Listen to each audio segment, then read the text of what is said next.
they have guidelines, like he was saying. Oh, I don't want you can't kiss him. You can't let him, be unprotected. There's guidelines and things that go along there. So anything you can be handled if you go into it properly with respect. Anything can be done properly if it's done with respect. And so with that being said, me personally, yes. I'm kind of weird. I don't, my love is weird. Like because I don't. I understand a lot of things. I understand why people cheat. I understand a lot why people do what they do. And I'm a very understanding person. So a person come to me and say, well, I did this because of this. And I'm like, yeah, I can see that. I don't agree, but I understand why you did that. Yeah. And we can move on from that. You see what I mean? Yeah. But I don't, could I handle it? Short answer, yeah, I can handle it. So if you went into it. I may not like it, but I can handle anything. You're going to like it on your end.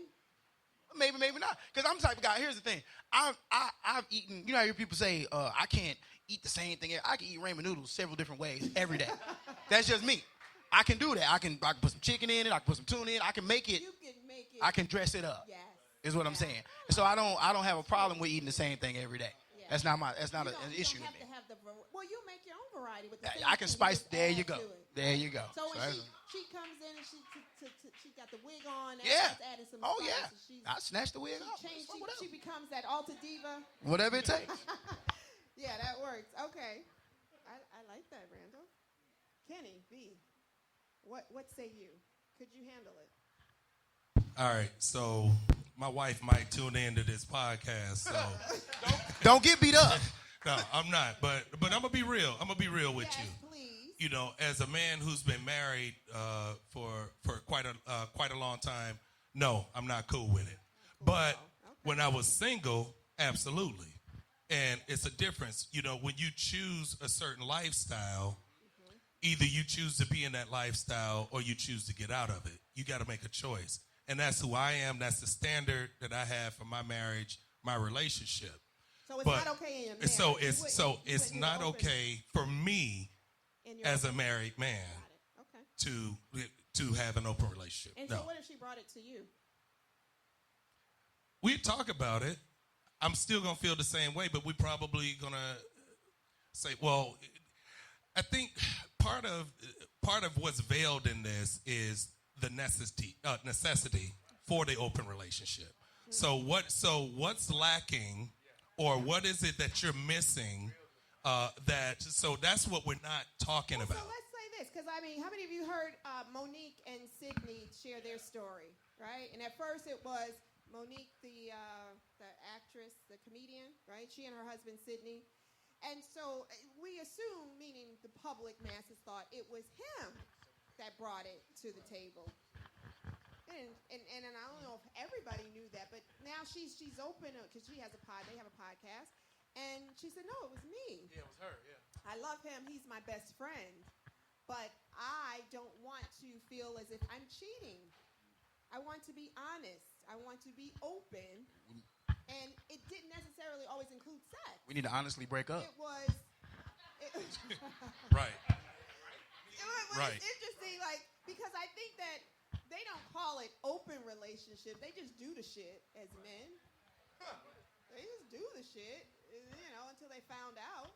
And that's the point that I was making, is that, we're starting to put titles on things that has existed for a long time. Okay. And so sometimes I think that what befuddles me, or not even befuddles me, when I try to have this conversation with women and I notice this staunch resistance, you don't understand that you all are benefited more from a more open, communicative, than we are, because men are going to be men. We're going to do what we're going to do anyway. What we're saying now is, can we either do guidelines, or can you know about it? I've heard a lot of women say stuff like, well, why come you just didn't tell me? At least give me the choice to know better. And and it's like, all right, but then when I give you the choice to know better, I'm catching grief. Yeah. So there's a piece of you that kind of wants me to lie to you, because you want to live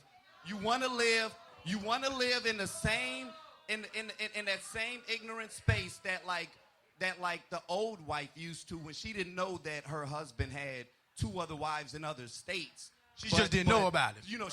She could conveniently play ignorant, but that your man is that way like some guys are like really good at lying, but there's some that aren't that good, and women just accept it because it's convenient. I want to live the fairy tale. So now we're snatching the veil off. Now we're snatching off the curtains, and you see everything that happens behind the scenes, and it's like, oh no, wait a minute, I don't want this. And you all addressed this in the last panel. Like, I want to be equal. I want to make money, but I still want some elements of the tradition that I've become accustomed to. I think that there are some women who turn the other way because for them, the stakes are really high. And they're getting a benefit. It may not be a sexual benefit. It may be a financial benefit. It may be a status benefit. I am married to Dr. So-and-so. Or I am married to the governor or the president.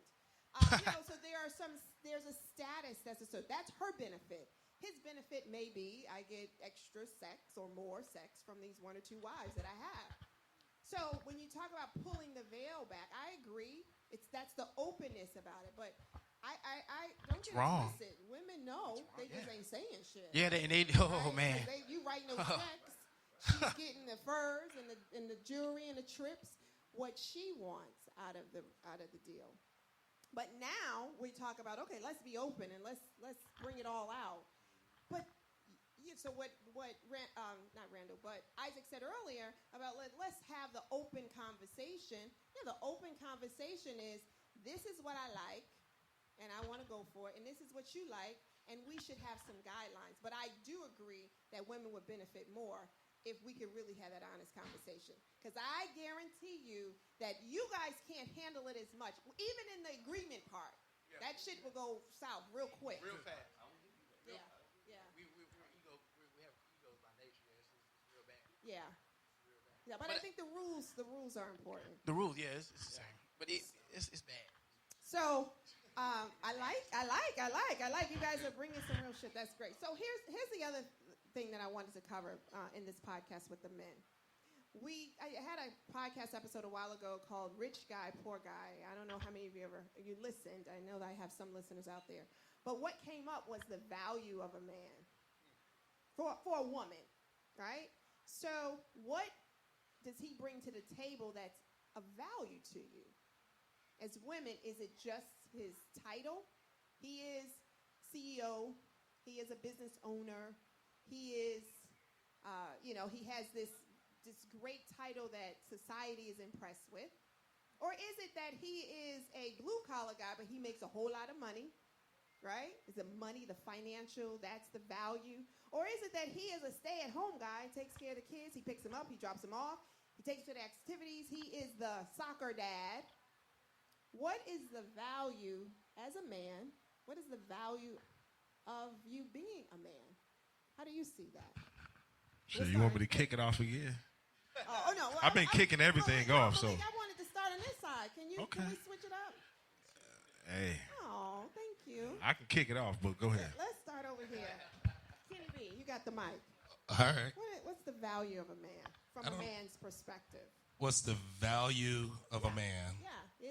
Is it the man who brings home the money? I mean, what do you see? Because I think that women need to hear and know, like, just because I don't wear the suit and tie, right, doesn't mean that I don't bring value to this relationship. I think it's really simple. I think if women dated guys that live in cardboard boxes, we'd all live in cardboard boxes. We go to work and buy suits and all this fancy shit and set out the bar and all of that stuff to impress you guys, to make us more attractive to you so we can ultimately get in. So it really depends on who that woman is and what she values, and then we as men somehow figure out how to show you that. Yeah. We don't necessarily change who we. Standards? Are you saying she set No, standards? no, that's not exact. No, that's what we show you. Okay. Who a man is already predetermined. He's going to be that man.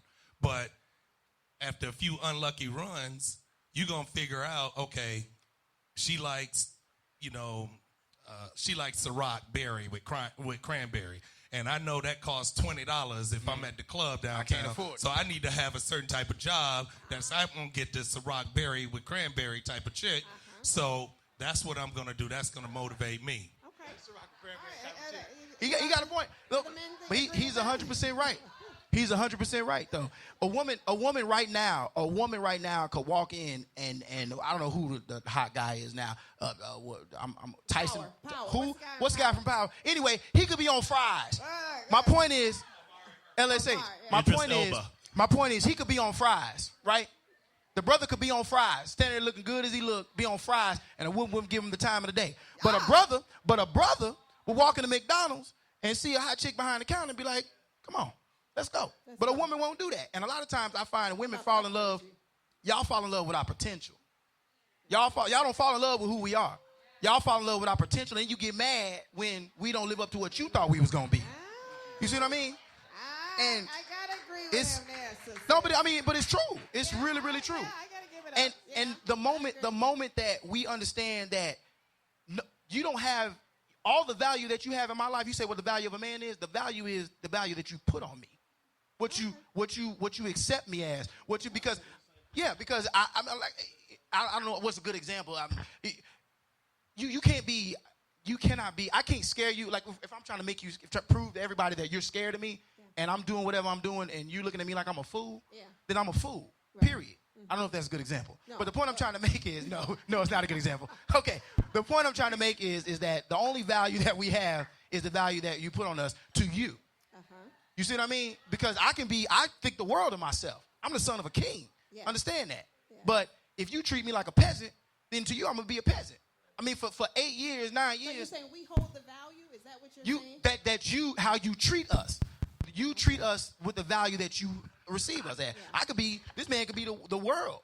But if his woman don't see him as shit, he gonna be shit. Yeah. And a brother that's picking up garbage, not that that's a bad job, but a brother that's quote unquote less or whatever, who don't have a job. Based on society, don't have a job at all, could be the world to this man. Well, could be the world to her. And that's one of the things we talked about in the podcast. It was a woman on social media had shared to the brothers who, in her audience, if he didn't have a job, he could turn all the great things that he did in his life into services that provided, and that instead of him feeling like he was poor because he didn't get a paycheck, he was actually rich because he could take care of all those services, take over all those services that they were paying for. Child care, dropping off, picking up, right? Being able to mow the lawn. But if she don't appreciate that, if she doesn't value that, then it's nothing. Yeah. And the conversation with the baddies became, what is his value? Is his value and his worth only tied to him bringing in a paycheck? Or does his value and worth tied to what he brings and provides for the family? And I do think that women have it twisted. And so women have it twisted, but they don't have it twisted. It's society that has it twisted. And we follow society standards. And we do. And so I think that's where this becomes so complex, because as much as even men, we will argue that point that I shouldn't be defined by my paycheck. We define ourselves by our paycheck. Yes, we do. So I've been in situations. Well, you Kenny just say like the chick that wants a $20 drink, he gonna go and figure out how to provide for that, right? And so, I've been in circumstances where, so first off, because one of the points that I was going to make was that I've been very fortunate and lucky that all the women that I've dealt with, I think, are amazing in a sense of they're with me because they realize what makes me great, and they've never, it's never been about how much money I bring in, and so I was able to let that go a long time ago. But even while they made me feel comfortable in, hey, Ike, listen, you're grinding. I believe in your vision and X, Y, and Z. I'm not going to pretend like I didn't have my moments of insecurity because of society. Yes. And so society's pressure and how we define what manhood is affected me. And so I don't care how amazing of a woman she wasn't strong enough to override society's influence on how I felt about myself. And so a man has to reach a point where he feels comfortable in his space, because I'm going to be honest, sometimes, and I tell my partner this all the time, I say, you know what?